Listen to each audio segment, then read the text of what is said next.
Welcome on board episode 2 of my Silversea Silver Dawn transatlantic crossing. Join me as I experience my first ever ultra luxury cruise.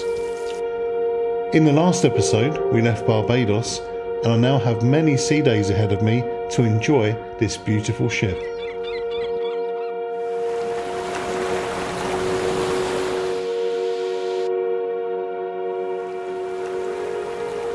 I'm Gary and I've sailed with multiple cruise lines including Cunard, MSC, Princess, P&O and now Silversea. It would really help out if you'd like this video, subscribe and hit the bell icon.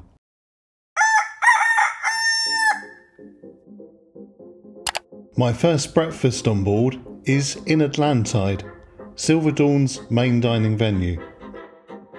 I arrived 15 minutes after the restaurant opened, so was surprised to find myself the first guest of the day. This morning's breakfast was rather special for a number of reasons. One of them is I saw flying fish through the windows. I start with grilled peaches topped with fresh honey.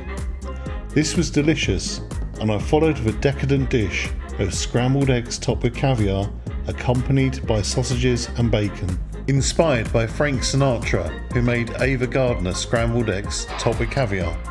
After all the stress of breakfast, it was time to relax whilst enjoying a hot chocolate from Arts Cafe, served to me on the Deck 8 terrace, overlooking the aft of the ship. Such a beautiful place to spend time, and even better for someone like me who burns easily, there are seats in the shade. And I found another place in the shade in which to enjoy a few cocktails. Okay, so it was the indoor Dolce Vita lounge. These screens in Dolce Vita lounge show you the location of the Silversea's fleet. I fancied something a bit different for lunch, so I ventured downstairs to Kaiseki.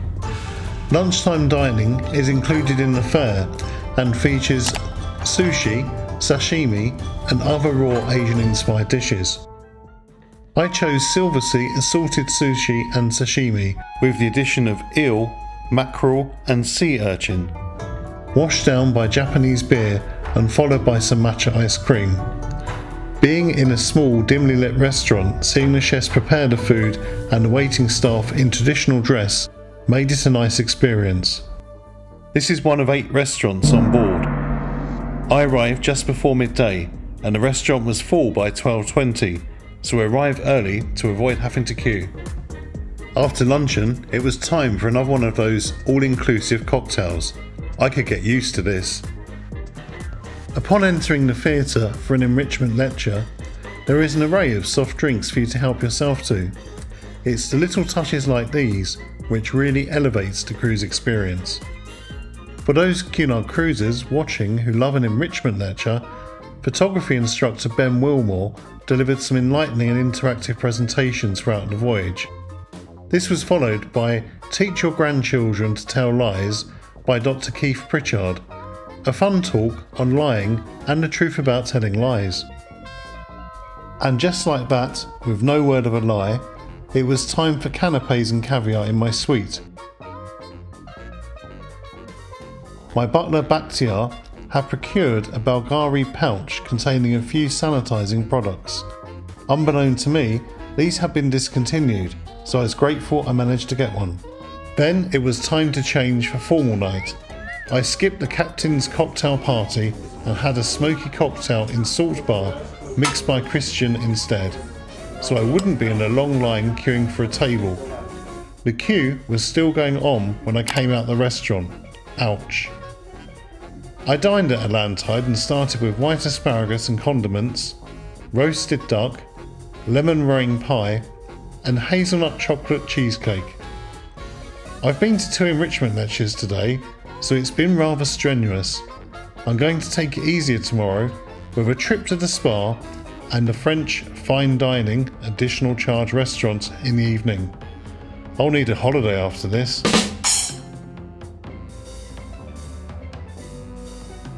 Solo cruising is so much more expensive than cruising as a couple. However, it means I get to eat the whole breadbasket without sharing.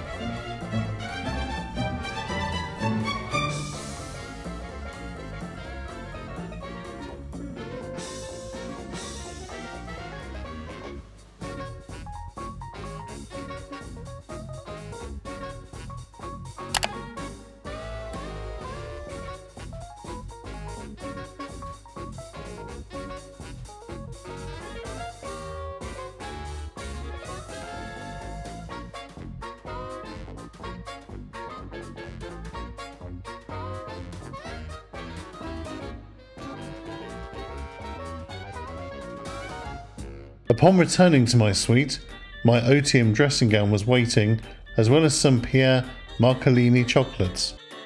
I think I can safely say I've had a very relaxing and indulgent day. I'm impressed with my first full day of ultra luxury cruising.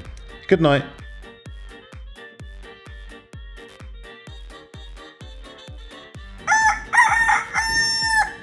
Good morning.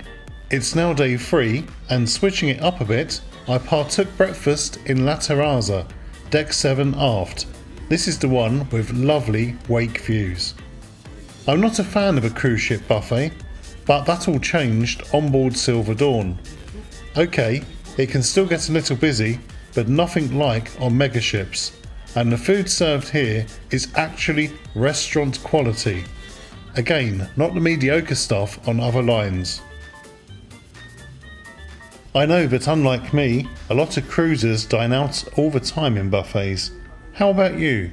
Let me know in the comments below whether you are a fan of buffets and which ship buffet do you recommend I try.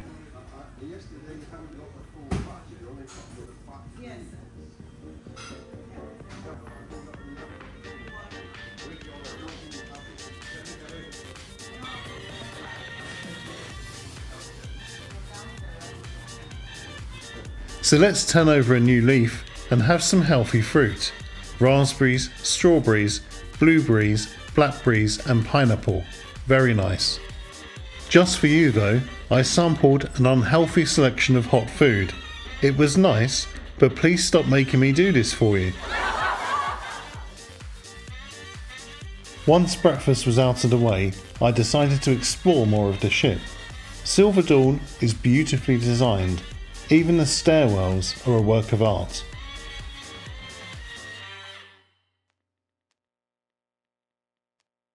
The library on deck 10 contains reference materials, novels and DVDs that you may view in your suite at no charge. I found myself in the casino. I occasionally walk through casinos on cruise ships, as often you have no option but to walk through them on your way to another venue on the ship. On Silver Dawn, you actually need to enter the room through the doors on deck 5. I have no idea how to play casino games, but roulette, blackjack and slot machines are available in the casino for guests 18 years of age and older. Cash advances on your credit card may be arranged too.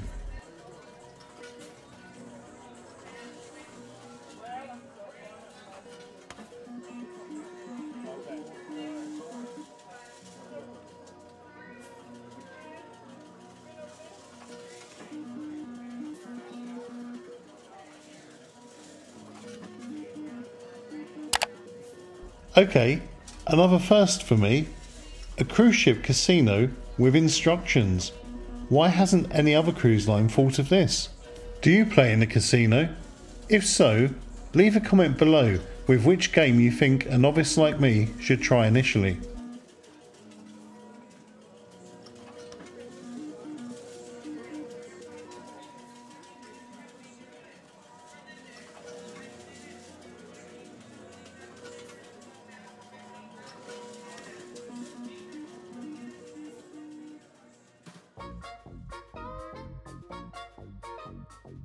Here is the Panorama Lounge. It's not somewhere I spent much time on my transatlantic cruise. I did sit outside on the deck a few times with a drink, but the lounge itself did not appeal to me.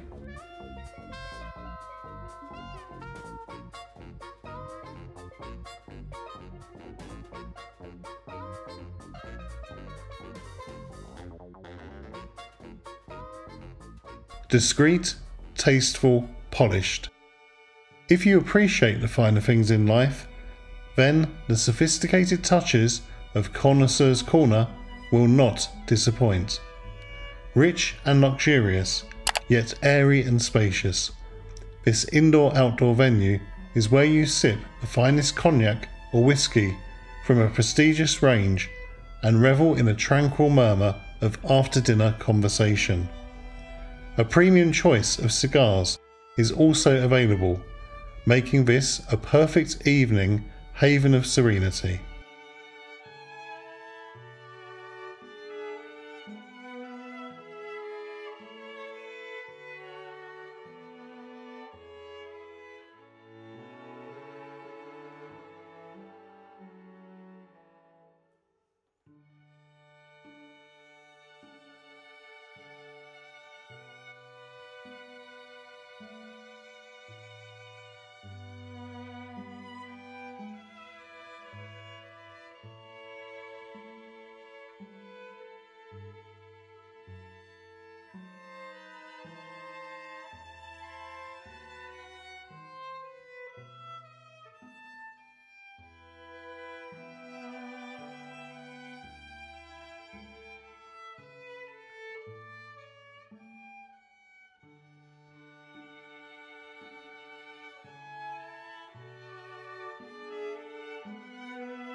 Set on the highest level, at the very top of the ship, the observation library is a quiet space for reading and reflection while being dazzled by the undulating seascapes that are constituent to the life on board. Borrow a book from the in-house library, read the papers, or just embrace the tranquility of being at sea. You'll remember that when I retired last night, a soft, grey, waffle-textured Otium bathrobe had been delivered to my suite. This isn't just any bathrobe, it's designed to ensure the massage oils are soaked up by my skin and not the robe. Silver Dawn is the first ship in the Silversea fleet to debut the Otium program. Otium is a highly curated, highly immersive wellness experience inspired by the ancient Roman philosophy that living well and being well are not mutually exclusive. With experiences that take you from spas to sumptuous suite, the Otium balances indulgence and enjoyment in equal measure and sets new standards of luxury cruising. I chose to have the Otium lasting 100 minutes. Silversea say, indulge your senses in the ultimate spa journey. Inspired by the Mediterranean, warm, fragrant oils are infused with shea butter, raspberry and chamomile and drizzled onto the body in soothing and sweeping movements. Using a trio of elements that transcend beyond a state of relaxation, mineral rich pink saltstones, natural bamboo and grounding calabash deeply stimulate and release tension, enticing a most pleasurable feeling of inner well-being. All of this for only $399. My most memorable part was when the therapist used probably a singing bowl to make a sound near my face and I felt the tingle of vibrations passing through my head. More please. After the treatment, I was escorted to the spa to lie on recliners, sipping champagne, indulging in delicious chocolates, whilst hearing water lapping and gurgling, before occasionally having a sauna, going in the steam room, having showers, more champagne and chocolate, and also some of the delicious spirits, using body scrubs and generally reflecting on how lucky I was to indulge in this amazing experience. With extremely soft skin and smelling absolutely lush, I headed out to a luncheon of meatball pasta, fish basket and New York strawberry cheesecake, and then moved out to the open decks for almond glass.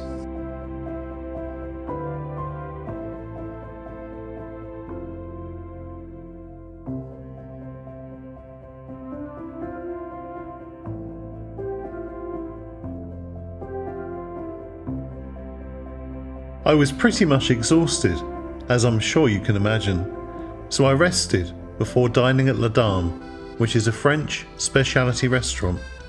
A supplement of $60 applies. Silversea say that La Dame is the highest expression of excellence of French dining. The ambience is one of chic contemporary style, with crisp white table linens and the impeccable white glove service associated with Silversea. Named after La Dame de Paris, or the Eiffel Tower, La Dame echoes the traditions and cultures embedded in the French gastronomic past, whilst respecting its bright culinary future. Lavish table settings, a decadent multi-course menu set within a grand dining room. So I had just your standard meal, welcome champagne, parsnip veloute as an amuse-bouche, foie gras en robe, Granny Smith, bisque de homard, ice menton lemon sorbet, canard lac at sa torte tatin, diennoise. You really have to bear with me, I do not speak French. Soufflé à la pistachio and mignardises et petit four. I've really killed that, I should imagine. Wine with each course and coffee afterwards.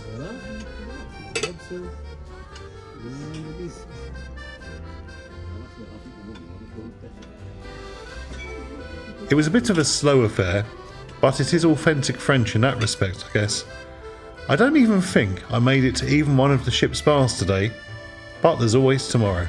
Anyway, Who needs bars when you can just go to the spa? Dining at Les Dames is all about the formal and highly personalised service. It's like watching a theatre show at your table as opposed to the theatre. I enjoyed my experience, and I do enjoy a nice traditional French restaurant, which are few and far between at sea, following a steakhouse takeover on some other cruise lines. I'm still very much enjoying my first ever ultra luxury cruise. It's very indulgent. Join me in the next episode for my first experience of Salt Kitchen and Salt Lab, and of course drinks and caviar. Thank you for watching. It will really help me out if you would subscribe to my channel and also like and comment on this video. I'd love to know what you think. See you soon.